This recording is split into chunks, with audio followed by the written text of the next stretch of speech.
안녕하세요. 사랑하는 대학 청년 부치들 9월 5일 바이블 타임 묵상 올려드립니다. 오늘 바이블 타임은요. 히브리서 7장에 있는 말씀입니다. 히브리서 7장은 멜기세덱과 예수님 또 그것에 관련된 율법과 복음에 대해서 또 잘 설명하고 있는 내용입니다. 멜기세덱은 누구입니까? 바로 2절에 이렇게 써 있습니다. 그 이름을 번역한즉 첫째 의의 왕이요 또 살렘 왕이니 곧 평강의 왕이요라고 합니다. 멜기세덱, 그러니까 그 단어 히브리어를 잘 이렇게 그냥 트랜슬레이트 하면요, 의의 왕이라는 뜻입니다. 하지만 멜기세덱의 설명은 살렘의 왕이요. 그럼 살렘은 샬롬, 거기서 온 말로서 평강의 왕이라고 하면서 두 가지 평강의 왕이요. 또 의의 왕이라고 합니다.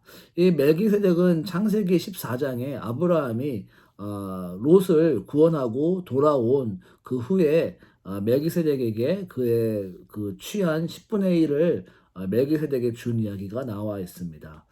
그래서 그는 멜기세덱은 아브라함에게 10분의 1을 받은 사람이라고 합니다. 자, 근데 오늘 말씀에 의의 왕이라고 하는데요. 그 의의 왕이라는 내용은 예레미야서 23장 6절, 제가 지난 화요일 날 아마 묵상 올려드린 것 같은데요. 거기에 이렇게 써 있습니다.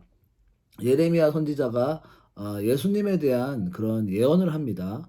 23장 3절에 나 여호와가 말하노라 보라 때가 이르니 다윗에게 한 의로운 가지를 일으킬 것이다. 바로 예수님의 이야기죠. 그러면서 6절에 그 이름은 여호와 우리의 의라 일컬음을 받으리라. 그러니까 이렇게 예수님이 이름이 의의 왕, The Lord of Righteousness, 그리고 또 멜기세덱도 의의 왕. 이렇게 멜기세덱은 그러니까 예수님으로 잘 연결이 되는 것을 볼 수가 있습니다. 아무튼 멜기세덱의 설명을 히브리서 주자는 이렇게 쭉 하는데요. 그는 의의 왕인데 3절에 보면은 제사장이라고 써 있습니다. 근데 어떠한 제사장이냐? 아비도 없고 어미도 없고 족보도 없고 시작한 날도 없고 생명의 끝도 없어 하나님의 아들과 방불하여 항상 제사장으로 있든다라고 합니다. 그러니까 멜기세덱은 의의 왕이고 평화의 왕이고 제사장이지만 또 그는 어떻게 제사장이 되느냐? 족보도 없는 왕이었다. 그러면서 쭉 설명이 되는데요. 그 제사장은 11조를 받는 이야기를 4절에서 아까 설명된 것처럼 하고 있고요. 그러니까 제사장들은 백성들 중에서 11조를 받게 되는데요. 멜기세덱도 아브라함에게 11조를 받음으로써 제사장 영분이었다라고 설명을 하고요. 그런데 제사장들은 레위 지파되지 않습니까? 그래서 5절에 레위 아들들 가운데 제사장의 직분을 받는 자들이 있는데 보라 제사장들은 레위 지파가 되는데 멜기세덱은 족보도 없고 아비도 없고 엄마도 모른다라고 써 있습니다. 근데 또 그러니까 뿐만 아니라 멜기세덱은 제사장 족보의 그 시스템 전에 온 사람이라고 하죠. 10절에 보면 이는 멜기세덱이 아브라함을 만날 때는 레위는 아직 자기 조상의 허리에 있었음이라고 말합니다. 그러니까 레위는 나중에 모세 그새 때 그 나오는 사람인데 아브라함은 훨씬 전 사람 아닙니까? 그러니까 뭐 아직까지 그 당시에는 제사장이란 제보도 없을 그럴 때인데 어찌 멜기세덱이 제사장으로서 11조를 받을 수 있느냐라고 합니다. 우선 레위 지파인도 아니고 또 13절에는 다른 지파다.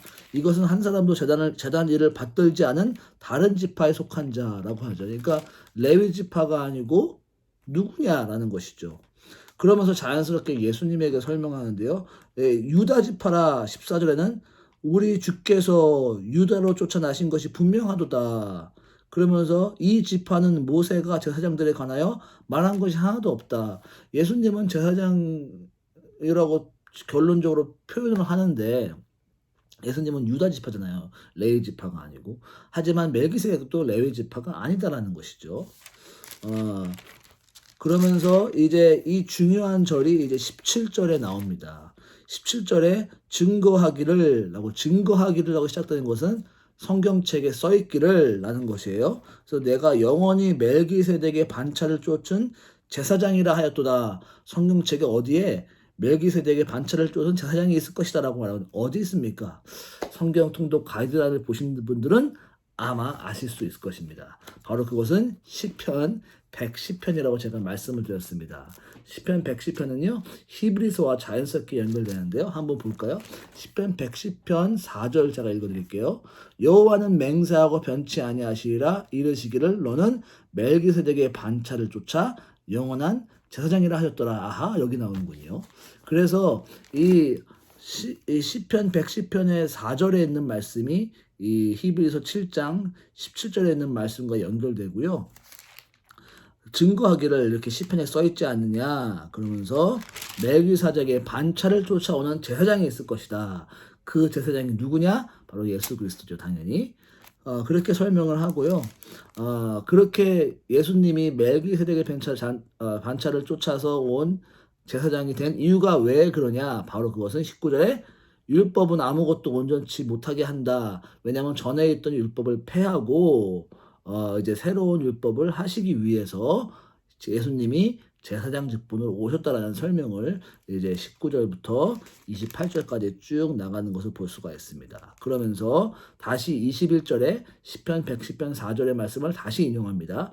이렇게 제사장이 폐지가 되고 다시 새로 시작되는 게 뭐 누구 맘대로 되는 것이냐? 아니다. 맹세가 필요한 것이다. 오스가 필요한 것이다. 하나님께서 이 맹세를 하셨다라고 하면서 다시 110편 4절의 말씀을 통해서 저는 맹세 없이 제사장이 되었을 때 오직 예수는 맹세로 된 것이다 라고 하면서 다시 110편 4절로 들어가면 여호와는 맹세하고 변치 아니하시리라 하면서 이르기를, 그러니까 하나님이 맹세했다라는 것이죠. 그러면서 하나님이 맹세한 것을 누가 그것을 뉘우치겠느냐라고 하면서 21절에 말미암아 맹세로 되신 것이라 주께서 맹세하고 뉘우치지 아니하시리니 내가 영원한 제사장이라 하셨도다. 하나님이 맹세한 것을 그것을 폐지할 수 없다라는 것이죠.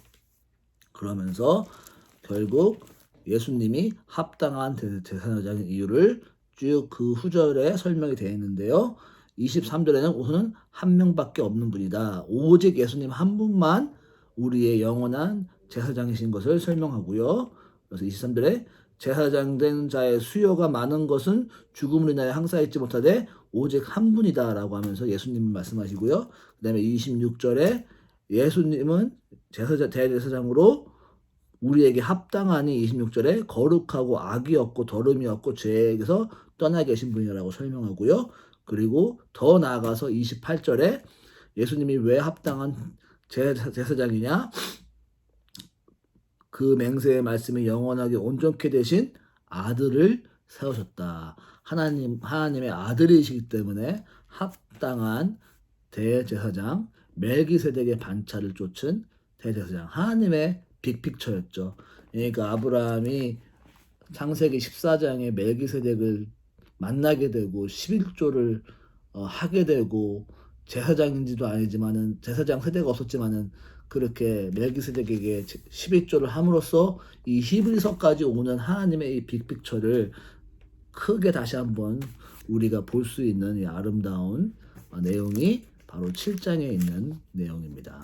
자, 그러면 제가 그 은혜 받은 한 절은요 25절에 있는 말씀입니다. 읽어드릴게요. 그러므로 자기를 힘입어 하나님께 나아가는 자들을 온전히 구원하실 수 있으니 이는 그가 항상 살아서 저희를 위하여 간구하심이니라 라고 하셨습니다.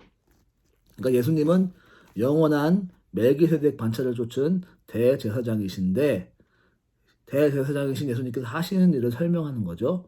그것은 예수님을 힘입어 하나님께 나아가는 자들은 온전히 구원하시며 그가 영원히 살아서 우리를 위하여 간구하신다라는 것이죠. 자, 3파트인데요. 첫 번째는요. 예수님을 힘입어 나아갈 수 있다는 것이죠. 우리가 너무나 잘 아는 내용입니다.